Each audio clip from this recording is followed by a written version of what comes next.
Welcome to शिक्षा कुल। आज की इस क्लास में मैं आपके साथ जो उत्तर प्रदेश की स्कीम को डिस्कस करने जा रही हूँ उसका नाम है कन्या सुमंगला योजना। जैसे कि आपने इसके नाम से ही पहचान लिया होगा कि ये उत्तर प्रदेश द्वारा दी जाने वाली वो योजना है जो यहाँ की बेटी या महिलाओं को दी जाती है। लेकिन इसको मैं आपको पूरे डिटेल्स में आपको समझाने वाली हूँ कि क्या इसका लाभ उठाने के लिए क्या पात्रता है, किन कंडीशंस पे सरकार आपको देती है और कब कितना धनराशि जो है आपको प्राप्त होता है और किस किस समय पर जो है ये धनराशि आपको दी जाती है। तो सबसे पहले तो हम ये समझेंगे कि हमारे समाज में शुरू से ही लड़कियों और महिलाओं के साथ एक भेदभाव जो है रहा है और उत्तर प्रदेश भी उससे अलग नहीं है। उत्तर प्रदेश में भी कई बार मतलब बहुत इस तरह की खबरें आती हैं कि महिलाओं या लड़कियों यहाँ की बेटियों के साथ या बहनों के साथ इस तरह का व्यवहार किया जाता है, जिससे कि पता चलता है कि आज भी 21वीं सदी में भी हमारे साथ उस तरह का व्यवहार होता है जो हमें ये सोचने पर मजबूर करता है कि कहीं ना कहीं आज भी हमारी जो महिलाएं हैं वो पुरुष जितना सम्मान या पुरुष जितना अधिकार घरों में नहीं पा पाई हैं, जिसके कारणवश या जिसका निर्णय हमें ये देखने को मिलता है कि कन्या भ्रूण हत्याएं होती जा रही हैं, या फिर हम कहें कि लड़कियों के साथ दुर्व्यवहार होता है, या उन्हें पैदा होने के बाद मार दिया जाता है, या उनको पैदा भी किया जाता है तो उन्हें ठीक से पढ़ाई नहीं करने दिया जाता है। इस तरह की समस्याएं जो हैं लगातार हमें देखने को मिलती हैं अपने समाज में आज भी। तो इन सभी समस्याओं के बाद उत्तर प्रदेश का जो कदम है वो ये कन्या सुमंगला योजना के रूप में आया है, जिसको कि आज हम डिटेल्स में पढ़ेंगे। तो पहले तो मैं बता दूं कि ये जो उत्तर प्रदेश मुख्यमंत्री की कन्या सुमंगला योजना है ये बालिकाओं के लिए एक महत्वाकांक्षी योजना है और इसको अप्लाई कब किया गया था, यानी कि इसको लागू कब किया गया था, 1 अप्रैल 2019। और इसलिए उन्हीं बच्चियों को इसका जो लाभ मिलेगा वो उन्हीं बच्चियों को मिलेगा जो कि इस तिथि के बाद जिनका जन्म हुआ है, यानी कि उत्तर प्रदेश की वो बच्ची जो कि 1 अप्रैल 2019 के बाद जिन्होंने जन्म लिया है।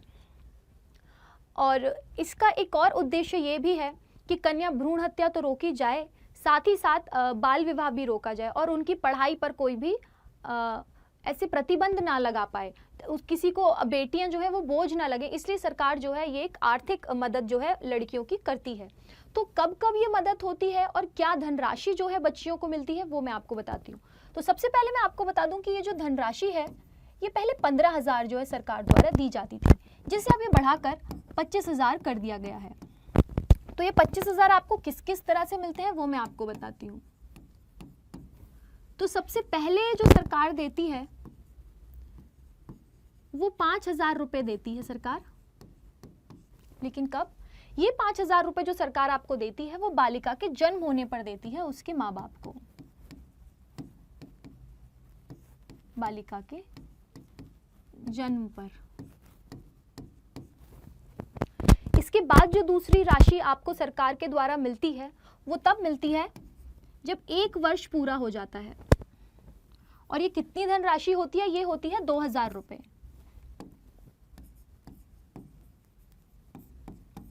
2,000 रुपए। जब 1 वर्ष बाद बच्ची का यदि आप अच्छी तरीके से टीकाकरण करा लेते हैं, जब ऐसा नहीं है कि सरकार जो पैसे देती है वो बच्ची के कामों के लिए, उसके दवाई के इलाजों के लिए, उसके खान पान के लिए, उसके पोषण के लिए देती है, तो 1 वर्ष के भीतर जब आप उसका टीकाकरण करा लेते हैं तो ये जो आपको धनराशि है 2,000 रुपए की जो है मिलती है। उसके बाद जब बच्ची को अगर आप विद्यालय में भेजते हैं और उसको जब वो कक्षा 1 में आती है तो उसे 3,000 रुपए का, कक्षा 1 में उसे 3,000 रुपए की धनराशि मिलती है। इसी के साथ अगली जो धनराशि सरकार बच्ची को देती है वो कक्षा 6 में देती है। कक्षा 1 के बाद कक्षा 2, 3, 4 और 5 में कुछ नहीं मिलता है। कक्षा 6 में जो है आपको 3,000 रुपए की धनराशि जो है फिर से मिलती है। इसके बाद सरकार द्वारा जो आपको अगली धनराशि मिलती है वो मिलती है कक्षा 9 में। कक्षा 9 में जो आपको सरकार देती है वो आपको 5,000 रुपए देती है। और ये जो धनराशि है ये बच्ची के माँ बाप या तो बच्ची की माँ के खाते में। इसके बाद कक्षा 12वीं में 7,000 रुपए जो है सरकार बच्ची को देती है। तो इस तरह से कुल हमने, जैसे कि अभी हमने देखा 5,000, 2,000, 3,000, इसके बाद 3,000, फिर 5,000, फिर 7,000, तो कुल 25,000 रुपए की धनराशि जो है सरकार द्वारा दी जाती है। लेकिन इसकी कंडीशंस क्या हैं, यानी कि आपकी पात्रता क्या होनी चाहिए।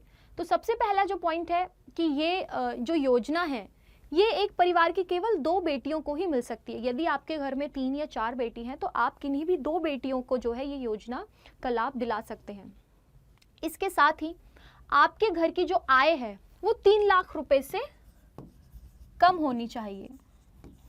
यदि आपके घर की आर्थिक स्थिति ये है कि आप अगर अपना ये सैलरी सर्टिफिकेट दिखाते हैं जिसमें कि ये आता है कि आपकी जो सैलरी है वो एनुअल इनकम 3 लाख से अबव है, यानी कि 3 लाख से ज़्यादा है, तो आप इसका लाभ नहीं उठा सकते हैं, तब आप इसके जो है लाभार्थी नहीं होंगे। तो यदि आपकी 3 लाख रुपए से कम आय है परिवार की, तो आप ज़रूर इसका जो है फ़ायदा उठा सकते हैं, यानी कि लाभ आपको जो है वो मिलेगा।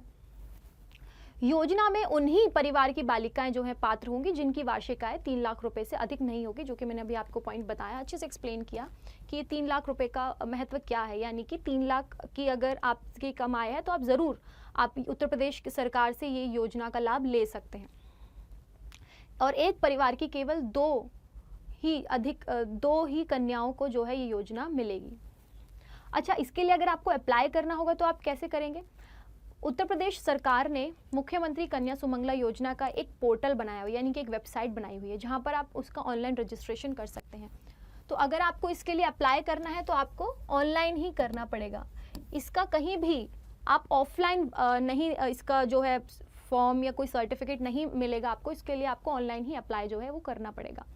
इसके अलावा आंगनवाड़ी केंद्र में जाकर भी आप ये कर सकते हैं कि लाभार्थी जो है उत्तर प्रदेश सरकार की मुख्यमंत्री कन्या सुमंगला योजना का अपना पंजीकरण करा सकता है, यानी कि आप वहाँ पर जाकर इन्फॉर्म कर सकते हैं कि आपको इस योजना का लाभ चाहिए और आप इसके अंतर्गत इसमें जो कंडीशंस हैं उनके आप अंतर्गत आते हैं, तो वहाँ भी आपकी जो है सुनवाई होगी और आपके लिए वो लोग अप्लाई कर सकते हैं।